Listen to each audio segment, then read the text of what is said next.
Hi guys! Magandang gabi! Welcome back po dito sa Gandara SRU channel for Showbiz Update.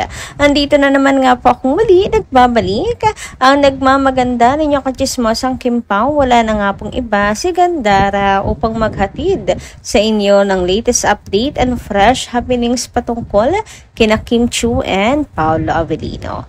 And para nga po sa gabing ito, ang tatalakayin ko po natin at pag-uusapan ay may kinalaman nga dito sa short vacay ng Kim Pao.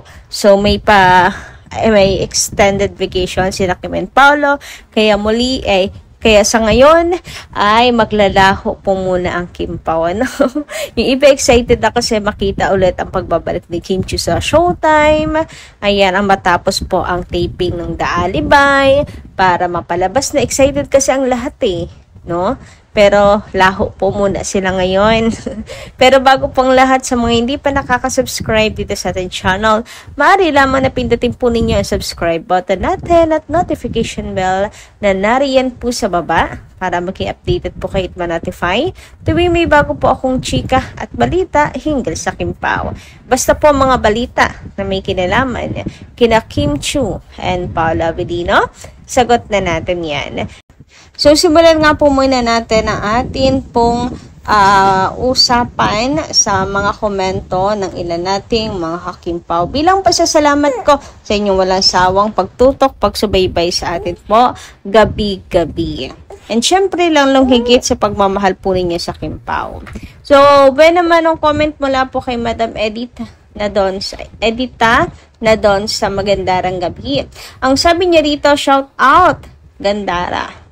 Sino bang hindi masaya? Ano ba, bashers? Kamusta? Anong feeling? Grabe, Madam Edit, mang asara.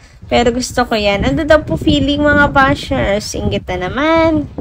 Siguro, nabulag na kayo dahil sa Kim Pao. Ayun, maraming hiyawan, sigawan sa prod nila. Lahat kami mga fanay maligaya. Super! Walang sawa kaming nanonood ng Kim Pao.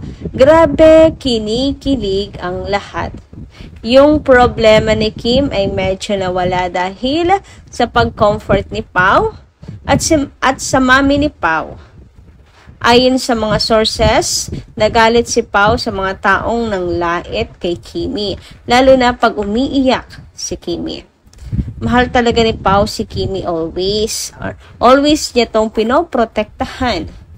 Sana magkasama sila hanggang sa pagtanda. Huwag. More bless sa kanila. Thank you, Gandara, sa update, especially sa Kim Pao. Walang anuman, Madam Edita, na doon sa ganyan talaga, lalo na kapag maraming ayuda sa Kim Pao. Syempre, present po tayo dyan para maghatid ng kilig. At ulit-ulitin natin ang mga balita at update, lalo na kung masaya. Kasi diyan po nawawala ang stress at lungkot ng atin pong mga ka-Kim Pao. Ang tanging happy feel kasi natin ay ang Kim Pao.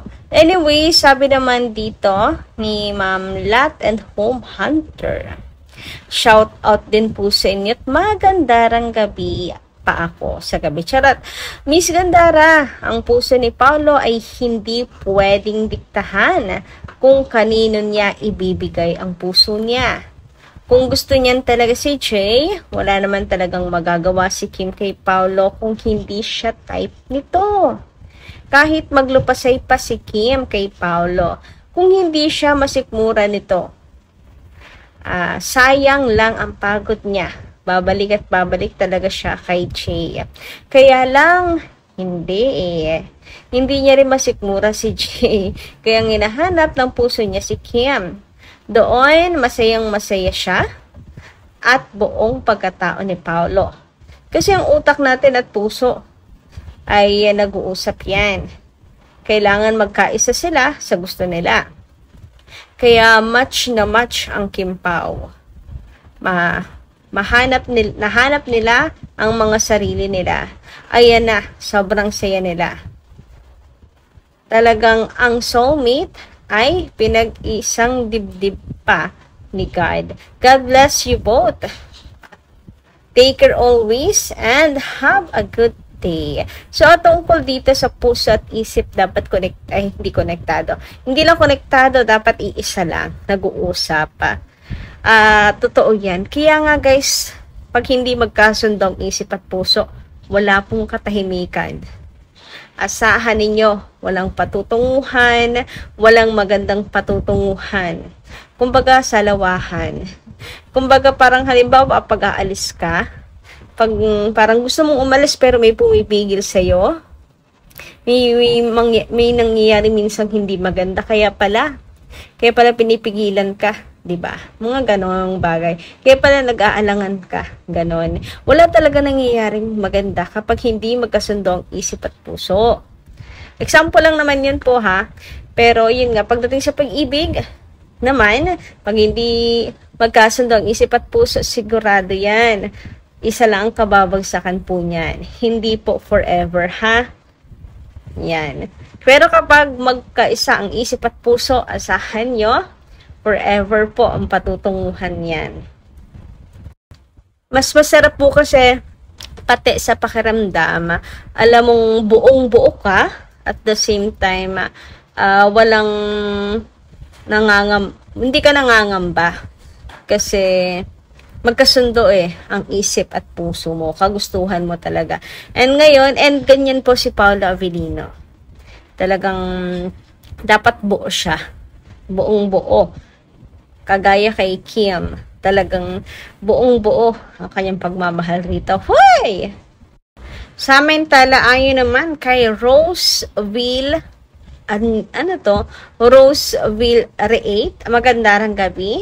Shoutout po sa inyo. Baka create yun na mali lang. So, sabi niya, tama po kayo. Super. Nakakaalis sila ng stress at smile lang lagi. Sa age ko po na 57 years old, na-hook talaga ako sa Kim Pao. Kaya po, always na naghihintay ako ng news sa'yo, Miss Gandara. Nako, Ma'am Roseville. So, eto na nga. May aasahan na naman kayong news dahil may nasaga po tayong chika. So, ayan na. Maritesa na. Simulan na nga po natin ang pinaka-headline ng atin pong topic ngayong gabing ito. So, dahil nga, vacation po ang Kim Pao, based po sa chismis na may pa-short vacay ang Kim Pao extended para, alam niyo yun, saktong pahinga na rin nila and dapat lang naman pong magpahinga sila, di ba?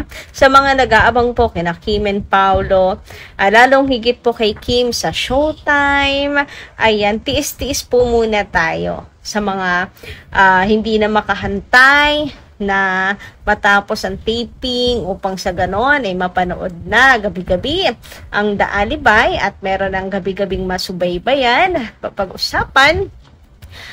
Relax lang po, hinga ng malalim. Relax lang po muna tayo. So, pagbigyan po muna natin ng Kim Pao ngayon na magbakasyon. Ay, ibigay na po natin yan sa kanila. Minsan lang po sila makahinga. Yan mo yung malayo sa trabaho. Mas nafe-feel kasi nila yung pahinga kapag wala sa Pinas. Wala kasi istorbo Dito sa Pinas, kapag namasyal, daming nagpapapicture talaga. Pero sa ibang bansa, kahit pa paano, may nakakakilala. Pero kahit paano, mas hindi kagaya dito sa Pinas, diba? Na hindi na makalakad. Kailangan napakaraming bantay. Kaya, sulitin nila na sila po ay nasa ibang bansa. At ang chika, meron silang mahalagang pupuntahan ni Paolo Avellino, kaya nag-leave or nag-file daw ng leave. Gano'n kaya yun katotoo, no? Sana totoo, sana lang, pero sa ngayon, hanggang sana muna tayo.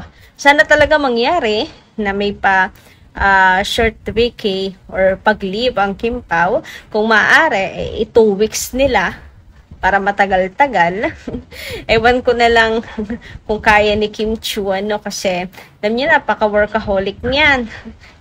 Tinahanap talaga ng katawan niya ang trabaho. Pero andyan naman si Pao, so hindi naman siguro niya mamamalaya ng oras at araw. Alam niyo na, kapag kasama mo yung taong mahal mo, minsan naman talaga nakakalimutan natin ang oras at araw. 'Diba? So, enjoy lang, Kim Pao. Ayan, nag-fail man kayo, or mas pinili nyo magbakasyon, wag mo nang magparamdam, lumayo muna.